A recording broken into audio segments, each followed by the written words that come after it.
Second goal! Second goal! Get right! Hit him! Hard! Let's go! We've reached week 7 of the high school football season. I'm next. The middle of October means it's time for district clashes. If we get a sack, we gotta run the same play again, all right? Rivalry games. Sniper game on one! Playoff implications. Keep block. Inside out. Take inside out. Our crew was out there capturing it all tonight. 1, 2, 3, down. Here we go. On the hop. And now it's time to share it with you. Sportsline Friday night starts right now.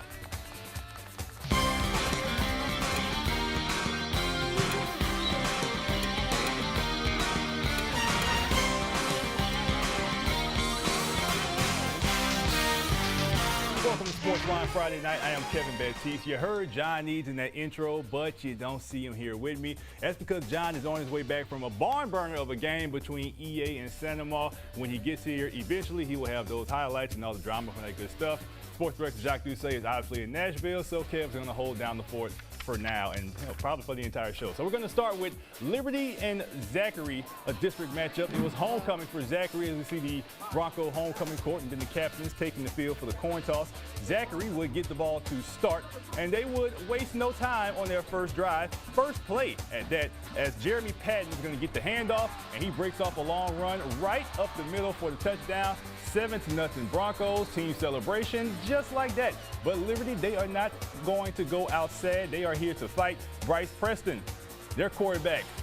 Next drive, untouched all the way on the quarterback keeper. That's a touchdown. And Liberty, they're not going to kick the extra point. They're going to go for 2. This time is Zayden Foster taking a direct snap, and he's going to get into the end zone. So 8-7 Patriots. With Zachary, they're going to go right back at it. Their offense, Michael Kirby drops back, deep pass to Kristen Brooks in stride for the touchdown. 14-8 Zachary, but this night would belong to Jimmy Zachary and the Liberty Patriots. They go into the Bronco Corral, and they don't just win, they win big. 52-31 the final. I remember during Sportsline summer camp, Jimmy Zachary basically saying that he is not scared of that tough district, and he showed it by going in there and getting a big-time statement win. 52-31, again, the final in that one. All right, let's go to Plaquemine. They were taking on St. Michael in a district contest. It was 14-0 at this point for the Green Devils, and they were driving, and their quarterback, Brennan Miles, is going to drop back and throw it up to John Walker V, and he would eventually come up with it after a little back and forth, fighting for the ball, but you know, possession always goes to the offense here, and they're going to stick with it right at the goal line. From there, it's going to be an easy pitch to Dejon Baloney for the score. That puts Plaquemine up even more, 21-0. Show off the handshake a little bit. Gonna need some hand sanitizer after that one. On the ensuing kickoff, the Warriors would fumble and Plaquemine would jump on it to get the ball back. Their offense goes right back to work. Miles drops it in to Tyron Henderson for the touchdown. That made it 21-0. The Warriors would get a touchdown on the ensuing drive, but the Green Devils, they were not done. Miles is gonna fake the handoff and find Ryan Willoughby, who will break a few tackles, and he finds the end zone for the touchdown, and Plaquemine extends their winning streak to 6, just like last year. You know, they lost the first game of the season to Zachary, and now they're just rolling the district play. 53-21 the final in that one. Let's go back to last night. It was senior night at the Nest for the Scotlandville players, band members, cheer team, you know, all that good stuff. They hosted Woodlawn in a District 4-5A matchup. Both teams coming in off of losses and seeking their first wins in district play. The Hornets were moving methodically down the field on their opening drive, eventually reaching a 3rd and goal situation, but Jannard Green is going to get stuffed on this quarterback keeper. R.J. Fleming Ricard wrestles him to the ground, and the Hornets would settle for a chip shot field goal. So Woodlawn is going to answer with a nice drive of its own as Kierick Jones is going to burst through a gap and maneuver inside the 30-yard line to move the sticks. A few plays later on a 3rd down, Ricky Mitchell lobs it up to Alonzo Luckett for the easy touchdown, 7-3 Woodlawn. And that's not the first time you're going to hear Mr. Luckett's name in this highlight read. Chris Clark's defense forced a fumble, so Marcus Randall's offense gets back to it. Mitchell connects with Jaden Robinson underneath. Catch and run for the senior receiver. Finally brought down in plus territory. The Panthers march inside the Hornets' 5-yard line on a 3rd and goal. There goes that name, Mr. Luckett. He caught the touchdown pass earlier, takes the direct snap for the end for the touchdown. 13-3 Woodlawn after a missed PAT. But Trey Anderson's offense needs to answer, and they do, as Green heaves up a ball to Dwayne Ben, who gets behind the defense and accelerates for the touchdown. 13-9, Scotlandville trying to get back in it. 9 seconds left in the half. Only thing Scotlandville can do is a Hail Mary. Woodlawn, everybody needs to get back, and they do not. Jeremy Willington is all alone. He catches it for the touchdown. 19-15, Woodlawn has the break at the half, but Scotlandville, they go in with all the momentum. The Panthers the first, the second half, and they dial up a nice drive to begin the third quarter. It ends with a Mitchell touchdown pass to Luckett, very similar to the first score of the game. 26-15 for Tremont Douglas and company. Fast forwarding to the fourth quarter, same score. Caden Randall in at quarterback. He dumps off a swing pass to, you guessed it, Mr. Luckett. And good things was just happening all night whenever he had the ball in his hands. Turns on the Jets, makes a bunch of yellow jerseys miss, and he is all the way to the end zone for his 5th touchdown. And Woodlawn goes on to win 45-15 in this one, and they had some post-game reaction after this. Pretty big win, you know. Coach preached us before the game. This like the playoffs now, you know. We got to win every game, you know. Losing is not an option at this point of the season, so we just got to stack our wins, stack our days, and just come out here prepared each and every day and just be dominant. A lot of catch and run tonight, so what's going through your head when you catch the ball? Man, I'm the best player on the field in open field. So when I catch the ball, my mindset is to score every time I touch the ball, and that's what I did tonight, scored every time I touch the ball. I like the confidence from Mr. Lutcher right there, making his case for Sportsline Player of the Week. We're just getting started on Sportsline Friday night. Y'all stay with us. We're coming back after the break.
Welcome back to Sportsline Friday night. Let's take you back to last night. The Southern Lab cheerleaders were excited as their kittens took on Kaplan. First quarter, the kittens got to striking very fast as Dexter Ricard is going to hit Anthony Weatherspoon in the back of the end zone for the touchdown. 6-0 after the missed PAT. But Kaplan, they will respond very quickly. They're going to get down to the goal line and save. David is going to hand to Cassidy Roy, who gets into the end zone for the touchdown. 7-6 after they make their extra point. So Kaplan taking the lead. Second quarter, Southern Lab is going to kind of do more of the same thing from that earlier play. Ricard drops back, deep bomb. Anthony Weatherspoon went rinse and repeat. Touchdown, 12-7 after another missed extra point. Kaplan, same thing. Get down to the goal line, punch it in. Demarion Cormier punches it in, 14-12 for the Pirates. Darryl Asbury trying to get his guys back into rhythm, back into his zone, telling them that they need to dominate. And it's going to be Terrace Hunter taking those words. to force 18-14 for Lab after that touchdown. Kaplan gets back down to the goal line, grounded and pounding. Cormier for his second touchdown of the game, 20-18. Lab going to try to retake the lead again. Ricard trying to make something happen, rolling to his right, throws, it is intercepted. That's Javante Mouton is going to be taken down by Anthony Weatherspoon, but that sets up Kaplan's offense in great field position, and they do not let it go to waste. This is going to be Cormier getting the handoff again, and once again going into the end zone for the touchdown. 27-18, Kaplan the final in this one. So Lab, they were 3-2, and now they're on a 3-game losing streak. So we'll see if they can pick it up next week. All right, so the team that beat Lab last week, Madison Prep, so they were at Port Allen last night.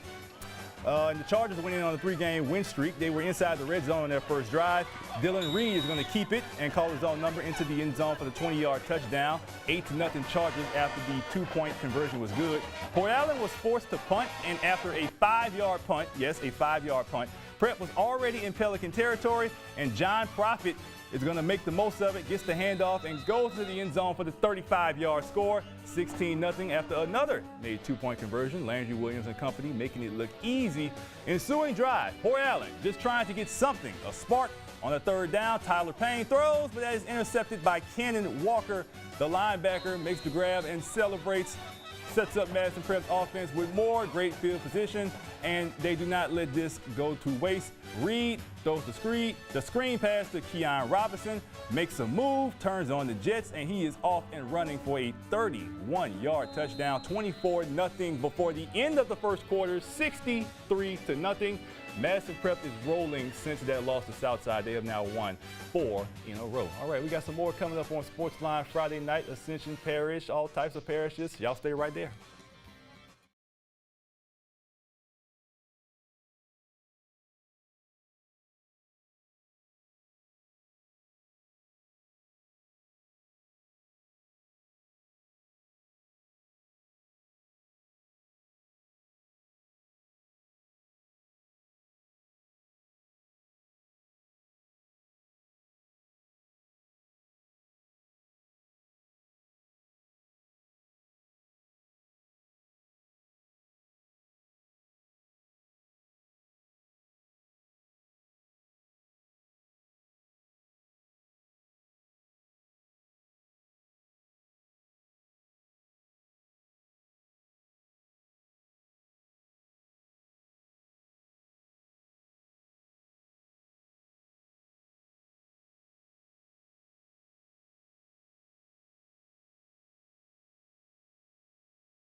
Welcome back to Sportsline Friday night. Prairieville, they were hosting Live Oak. Prairieville has been one of those big stories of the year so far. They got a big win against EA a few weeks ago. Let's see how they did against Live Oak. It was 8-0 at this point, and Live Oak is going to add to it as Braden Felton takes the handoff and makes a bunch of defenders miss. As they go in, they go up 15-0, and then the Hurricanes, they go on a run. Skylar Kelly is going to throw to Parker Face for the screen pass. Nice game for the first down. And in the second quarter, Kelly, our reigning Sportsline Player of the Week, is going to find Kai Daigle for the touchdown, made it 15-7. And then this time it's going to be Kelly showing off his legs. He's a dual threat, folks. He shows it off right here, weaving his way through traffic, and he is off to the races for the touchdown. 15-14, Live Oak still in front, but the Hurricanes will get a field goal, and they led 17-15 at the half. Prairieville will go on a long drive, as it's going to be Taj Wallace taking the handoff for a big gain, and then Kelly throws the quick pass to Hudson Daltman, and the ball just breaks the plane for the touchdown. So 25-15 Prairieville at that point. But here comes Live Oak. Caden Jones, deep pass. Cash Davis, nice catch, sets up 1st and goal. And then Jones is going to keep it himself for the touchdown. 25-22, Live Oak just chipping away. It's 28-25 Eagles at this point. Kelly scrambles around, can't find anyone. Decides to do it himself. Still running. Nobody can take him down. And he's still going. Incredible footwork. Eventually brought down for a 1st down. And at this time, Kelly is going to call his own number again, and he gets into the end zone for the touchdown. 32-28 Prairieville. So let's see what Live Oak can do. Down to their last play. Jones ran around, throws to the end zone, but the pass just falls incomplete. And the Prairieville Hurricanes win a thriller, 32-28, 4-3 on the season, 3rd straight win this season. That is probably the story of the year so far. Congrats to them. All right, let's go back to last night. Dunham at Northeast. The Tigers going in with their high-flying offense, but the scoring to start this game was from special teams. Punt from Northeast. Jerome Harris is going to field it, and he's going to dish it off to Richard Montgomery, who's going to take it the distance, 7-0 Dunham. As Montgomery, he's one of those receivers in this, this deep core that Dunham has. Next possession for the Vikings, they're going to try to get something going. As Jordan Sampson behind center, as we give Neil Weiner his face time. Good job, Coach. Jordan Sampson hands it off to Tyler Johnson, who gets hit in the backfield and loses the ball. Richard Bonneville comes up with the recovery. So Dunham's offense, the last thing you want to do is give them a short field to work with, because then they'll do things like this. Elijah Haven to Richard Montgomery for his 2nd touchdown of the game, finding him in the back of the end zone. Vikings trying to slow down the Tigers, but they just can't seem to slow down Haven in this offense. This time he finds Jarvis Washington for the touchdown, 21-0. The party's arrived. Dunham making it look easy. And then how about one more time, Mr. Haven faking the pitch, faking the throw, gets into the end zone, touchdown. Let's show the scoreboard, because this one was all Tigers. Dunham 49-0, and they just rolling ever since that one loss of the season to St. Charles Catholic. All right, Sportsline Friday night, a lot of games. See all these papers? That's highlights. We'll have that after the break. Coming back.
Welcome back to Sportsline. We're going to take you back to last night, District 8-1A contest between Ascension Catholic and St. John. St. John coming off that tough loss to North Riverville. Ascension Catholic, they were seeking their third straight win of the season. And one thing about the Bulldogs, they always have these really good running backs, and Trevin Simon fits that mold. He got the touchdown. First score of the game, 7-0 Ascension Catholic. And then their offense is going to get right back to it. Greg Fernandez is going to throw, find his target for the touchdown. Number 7. Number 7 is now on the roster. Sorry, young man. Just tell us what your name is, and I'll shout you out next time. All right, 14-0 Ascension Catholic. And their offense is going to get right back to it. Hand it off to Simon. And it seems like nobody wants to tackle him. Eventually they do. It takes nearly 4 people. He's brought down for a first down. And then they're going to give it to Simon again, let him finish off what he did. 22-3 Ascension Catholic at that point. But St. John, they're not going down easy. Tyler Edwards is going to keep for the touchdown and make it 22-10. Ascension Catholic still in the lead. But St. John, they're going to force a punt. They're going to get it right back. And Edwards is going to keep it again. Dodges off would-be tacklers, and he is off to the races for the touchdown. That made it 22-16. So St. John showing some fight. They might be a little smaller in size, but they were still fighting. But it seems like nobody could stop Mr. Simon. They handed off to him again for another touchdown, 29-16 Bulldogs. But St. John still staying in it. Brian Trostler and company. Edwards is going to find his target for the touchdown, 29-23. So St. John still staying in the game. So let's see if their defense can get a stop. But you know where I'm going with this. Number 9, Mr. Simon. Another long touchdown, 36-23. And his day was far from done after that. But until then, St. John is going to continue to score and chip away as Edwards is going to throw deep again. A 50-yard touchdown, 36-29. Ascension Catholic still in front. So let's see if their defense can get a stop. Looks like they don't. Who else? Number 9, Trevin Simon. Up the middle. He's just bigger, faster, stronger than everybody. It's just, I mean, what can you do about that?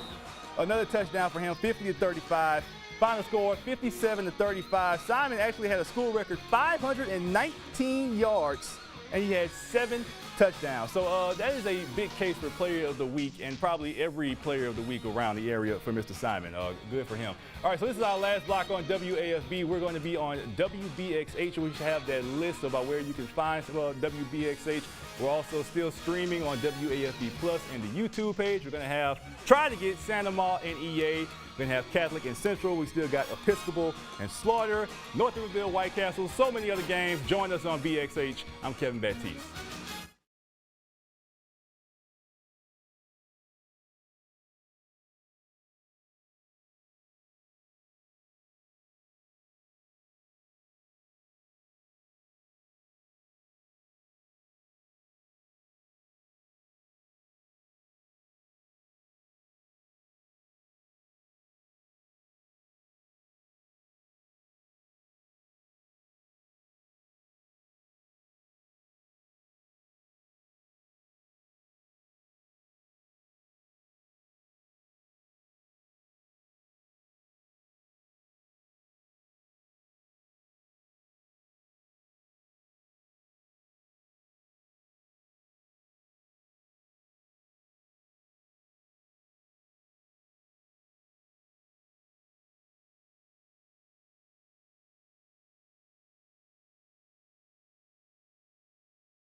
Sportsline, I am Kevin Baptiste. So we have made progress, folks. All right, so John Eads is in the building. He's coming from that crazy game at the pit between Santa Maria and EA. He is in the back editing. We will have that game for you eventually, but for now, the show goes on, and we're going to take the show to Homer real quick. Edie White, they were taking on Lutcher in a good contest. You know, these are two powerhouses, two very passionate fan bases down there. And Edie White, they were up 10-7. And you know my rule, if we show special teams as either a big play or a boo-boo, and this is how much of a big play it can get right here. Jace Farragood fields it at his own 22 and takes it the distance, 82 yards for the touchdown. That puts Lutcher in front 14-10. Later in the quarter, Edie White has to settle for a field goal, but there's a flag on the play. Lutcher is called for a 15-yard personal foul. That's a fresh set of downs for the Cardinals, and Owen English punches it in. That made it 17-14. Edie White retakes the lead. On the ensuing possession, Lutcher drives it down inside the red zone. Kenny Tross calls his own number for the touchdown. That made it 21-17 Bulldogs just before the break. But in the winding seconds of the third quarter, Edie White retakes the lead. Grant Barbera hits Chase Knockhand for the touchdown. 14 unanswered points for the Cardinals, and that ends up being the difference as they go on to win 31-21, the final in that one. All right, let's come back in town. It was homecoming at Episcopal. Congratulations to this year's homecoming queen, Lauren Bradford, as well as the rest of the Nite's homecoming court. Congratulations, ladies. First quarter in the game, Episcopal just outside the red zone after a Taj Callahan run. That leads to Zach Hugh play action to Malcolm Jubin. Touchdown. He bobbled it a little bit, but he reeled it in 7-0 Episcopal. Same score in the second quarter. Episcopal's going to be facing a 4th and 15. Not many options here besides 4 verticals. And he was going to throw one deep. And check out Jackson Young sliding under it for the first down inside the 5. He didn't get the 6, but I'll give him style points just for the smoothness of that. On the next play, it's going to be Taj Callahan getting the 6 points, finishing off the drive. 14-0 Episcopal, having a ball in this one. On the ensuing drive, Slaughter got inside Episcopal's 10, but they had to turn it over on downs. So Episcopal's offense had a long way to go. They got to driving. Hugh throws near the sideline. Jeremy Mitchell is right there to move the chains. And then later in the drive, the two are going to hook up again. Hugh rolls right. Mitchell for the touchdown. That caps off a 90-yard touchdown drive, 21-0 at the half. And Episcopal goes on to win 30-6. That's probably the best defensive performance from Episcopal this season.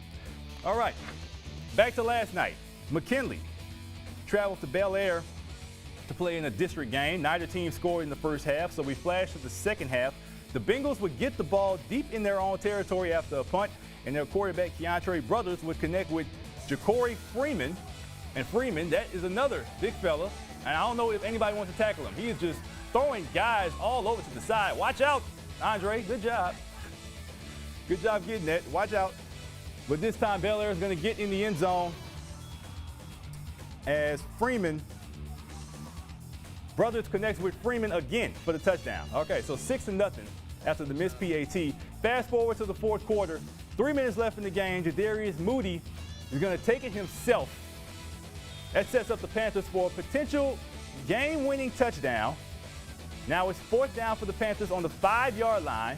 Moody's going to drop back, scramble, tries to throw to his receiver. That's a duck, and it's going to be intercepted by Lamont Richard, and he's going to go all the way for a 6. So an eventual, what would have been a game-winning touchdown turns into the dagger for Belaire as they go on to win 14-0 to improve to 2-5 on the year. That's drama right there. All right, good drama between Belaire and McKinley. All right, let's go to Springfield, Albany rivalry game, the Battle of I-12, as they call it. And this game would take a while to get going, but Albany would break the ice with a determined run.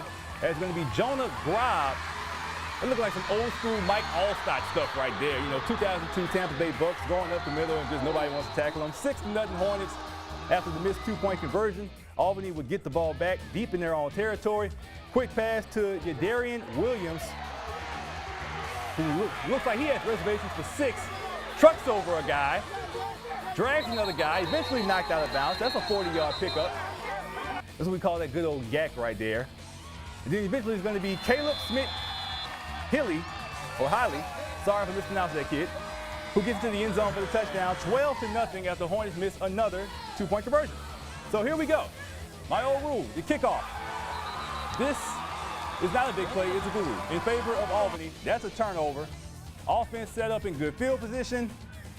Jake Milton dumps the ball off to Grob for a 55-yard touchdown. Eventually, that made it 20-0 at the half. Albany finally converted one of those two-point conversions, and they go out to win in shutout fashion, 46-0. Nothing like beating your rival that big, just all over them. All right, more games. U-High, Glen Oaks from last night, and to make this, basically, long story short, U-High, they are a very powerful team, and they showed that power last night.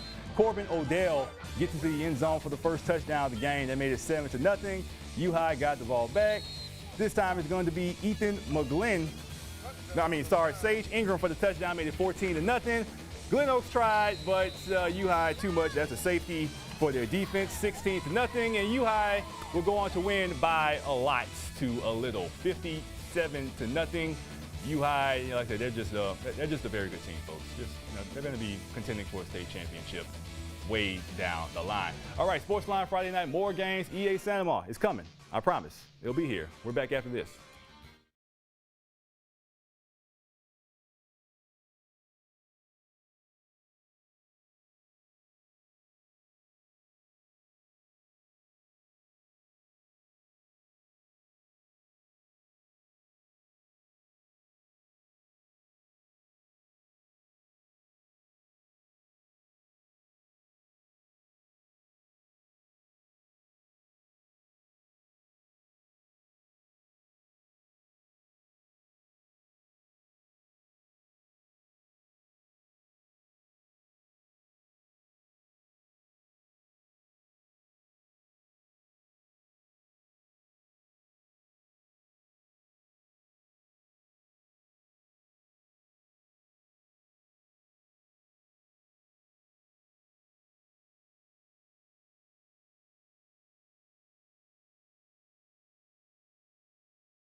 Central as the Wildcats took on Catholic in a district contest. Two programs, passionate fan bases, state championship programs. Let's see who will prevail.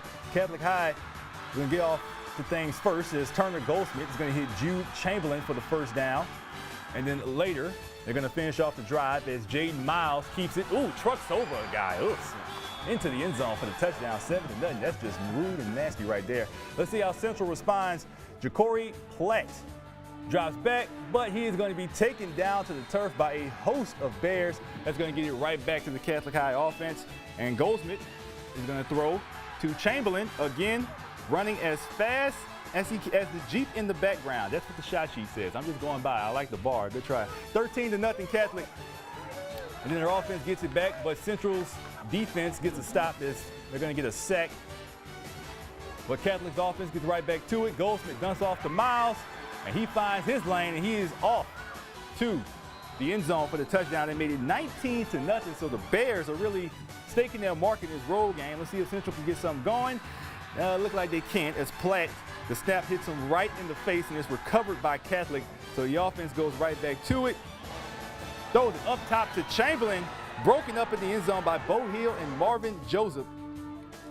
So maybe that gives Central some momentum, and they cash in as Platt hits his target down the sideline for the touchdown. 19-7, Catholic High still in front, but Central, All you need is one score. One score, and they'll give you some momentum. So here we go. Max Gassiot in at quarterback now. You know they run a little two-quarterback system. He's going to hit Shane Brown for the touchdown. So Central trailing 22-14, one-score game. Let's see if they can finally get that stop. Catholic High's offense, Goldsmith throws it to Bo Thomas. He turns upfield and gets inside the pylon for the touchdown, 29-14 Bears. And then their offense is going to get right back to it again. Goldsmith, Chamberlain right up the seam. Nobody's going to get on what they do, but it's a little too late. He's in the end zone, 36-14 at that point. So Catholic High, well, Central, they need to spark. And here comes their rule. It's a kickoff. This is a big play. And it's Shane Brown taking it the distance all the way, 36-21 at this point. But can Central's defense get the stop they need to help their offense and get back complete momentum? It does not look like it. Mr. Miles tripped up but stays on his feet and gets inside the end zone, 43-21. This time it's not going to be Miles. It's going to be another running back they have. Lamont Robinson getting inside the end zone for the touchdown, 50-21. And they're going to give it, well, this time it's Central. Still fighting, still going. Trent Rose, going 82 yards for the touchdown, 50-28. But not enough defense from Central and just too much firepower and offense from Catholic High. This time it's Greg Williams going in, 57-28 Catholic at that point. That's a big win for Catholic High as they go on the road and defeat the Wildcats with a 50-piece nuggets, no sauce. All right, let's go to Westvale and Brusly.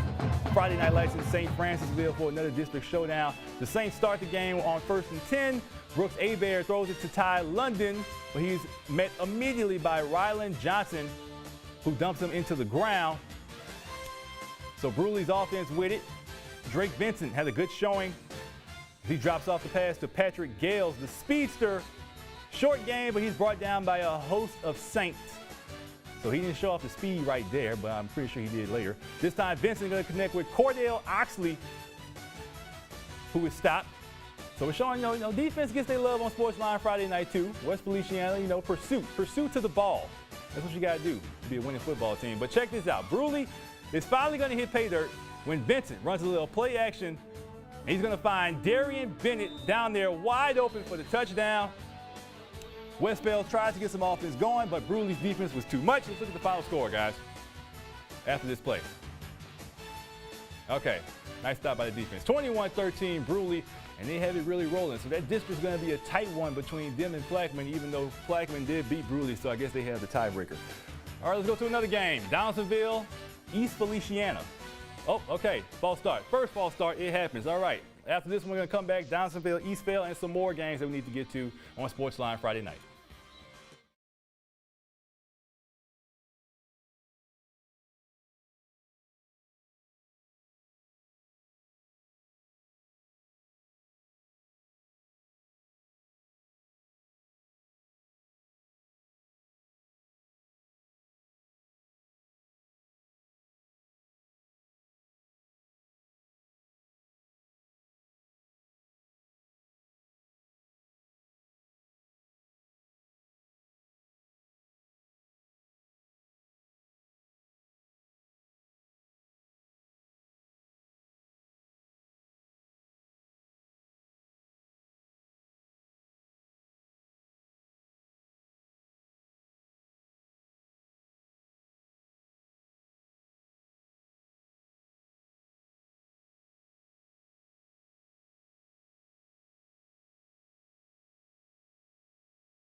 Welcome back to Sportsline, another District 5-5A battle. Denham Springs against Dutchtown, another big game.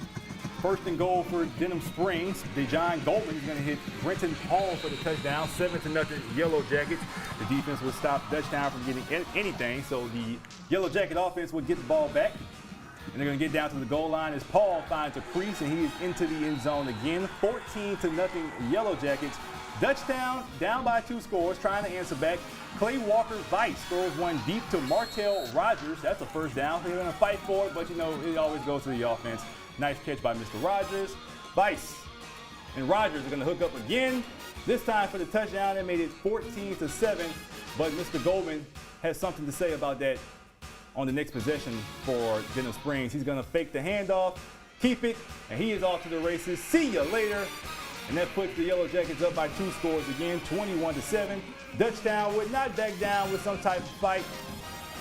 Walker throws deep again to his receiver, Malik Shadid, for a big gain.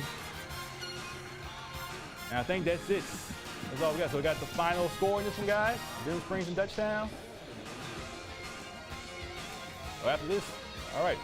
42-24, the final in that one. So Denham Springs, a big-time win against a district opponent. All right, here we go. We're going to do this game before the break, but you know, the false start happened. But here we go. Donaldsonville and East Feliciana. It was 20-0 Donaldsonville at this point. So Eastville with a lot of ground to make up. Caden Wilson gets the handoff and goes off for the first down run. And then it's going to be Wilson for another first down run. Eventually brought down. Now Eastville, are they going to avoid the shutout? Cannon Jr., there he goes to Ryan Moore for the catch and touchdown. 20-6 at that point. Eastville goes for 2, but that's going to be nothing. So still 20-6. Eastville still fighting. Donaldsonville's defense trying to preserve their lead. Wilson is hit hard on that run. Big pop as Zaylen Phillips with the hit, and Isaac Rodriguez gets the ball for Donaldsonville. So the Tigers defense, the Donaldsonville Tigers, both of them are the Tigers. Donaldsonville's defense still holding on. Marcus Cannon keeps, gets closer to the goal line, but on a 4th and goal with 57 seconds left in the game, Donaldsonville's defense gets the stop. So 20-6 ends up being the final in that one. As Darnell Lee and company, they are doing very good this season, 6-1. All right, EA Santamar and John East has arrived to the set. Take over, man. It's you all can't see me, you can hear me though. We're just gonna squeeze this one in as much as we can. This was the game of the year, so if I can't show you everything tonight, I'll show you everything on Saturday. The battle on Burnside, y'all know the drill. Let's pick it up. A lot of offense. Cooper Babin, quarterback keeper, runs it in. He's gonna do a lot of that in this game. 7-0 Santamar. They throw the first punch. EA on offense, they would score to tie the game at 7, and then they would take the lead on this handoff and run in by Nyreen Jones in the second quarter. 2-point conversion good, so 14-7. Santamar back the other way. The handoff to Camden Cloud, or I should say Jordan Hickerson, excuse me. He bounces in for the touchdown. So 14-all. Now EA's offense back with it. This is like an old Big 12 shootout. Deep ball, caught, catch and run. That's Jeremiah Merriweather getting behind the defense and scoring. Spartans back in the lead. It's 21-14. Final minute of the first half. This is a 4th down play. Cooper Babin keeping the play alive. He does this all the time. This is vintage Babin. Gets it away, has a receiver, catch and run for Riley Rizzuto. He picks up the first down and is pushed down at the 1-yard line. Now the Gators got to finish this thing off, punch it in. They would do that. Hickerson in for his second score of the game, and it's 21-21 at the half. I texted Kevin, hey, looking good. I might be back in time for the show. And I thought wrong. Jason Blackburn scored the first touchdown of the game for EA. He scores the first touchdown for the Spartans in the second half, 28-21.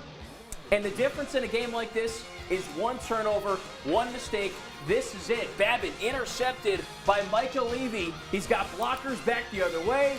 He's running down the sideline, finally pushed out of bounds. And there was a flag as well for a late hit. So EA would push into the red zone. Quarterback throws it. This is J.J. LaBeouf, caught by Merriweather again in the corner of the end zone. Folks, J.J. LaBeouf has stones. This guy has not played a lot this year. Their typical quarterback, Zaylen Smith, out for a while with injury. He stepped in and played miraculously. Sandoval back on offense. It's 35-21. Babin clutch again on 4th down. He hits KT to move the sticks. The Gators need offense. They need it quickly.